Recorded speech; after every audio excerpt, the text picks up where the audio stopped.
l'assaut des murs du Capitole. C'est de cette manière qu'a débuté l'après-midi où l'Amérique a vu le temple de sa démocratie vaciller.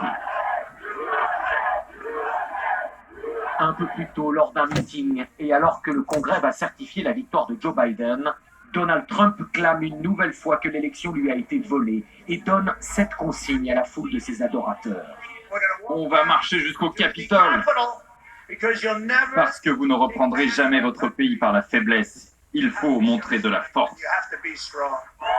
Message reçu. Les Trumpistes investissent le Capitole, siège du Congrès des États-Unis, un bâtiment sacré pour des générations d'Américains désormais livrés au vandalisme. C'est terrible de voir ça, et j'aimerais vraiment qu'il y ait une autre solution. Est-ce qu'il faut choisir entre se battre pour notre liberté ou devenir un pays socialiste? Je choisis le combat. Ce qui se joue à cet instant est du jamais vu dans l'histoire des États-Unis. On entend certains de ces militants tenter d'entrer dans le Capitole à coups de bélier. On les entend frapper sur la porte du Capitole. Un incendie vient d'être allumé. L'Amérique en plein cœur de sa capitale fédérale vit des instants inimaginables jusqu'à présent. Ça y est, les militants trumpistes pénètrent à l'intérieur. Les policiers du Congrès n'arrivent pas à les contenir. Panique dans l'hémicycle du Sénat en pleine séance de certification de la victoire de Joe Biden.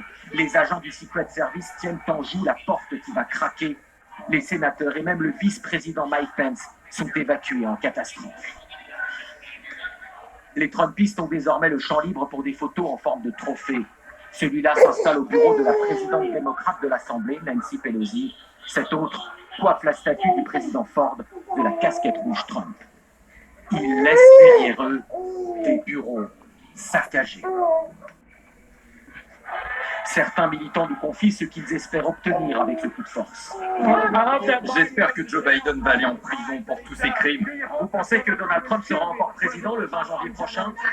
Oui, il le sera toujours. Dans ce chaos, au moins 4 personnes seront tuées, selon un décompte de la police, notamment une femme militante. En fin de journée, pressé de toutes parts, et notamment par le président élu Joe Biden, Donald Trump demande du bout des lèvres à ses partisans de se replier. Je sais ce que vous ressentez, mais rentrez pacifiquement chez vous. Après plusieurs heures, les renforts de police reprennent le contrôle du Capitole. Les parlementaires reviendront sous très haute protection, l'épilogue d'une journée folle qui a secoué celle qui se présente souvent comme la plus grande démocratie du monde.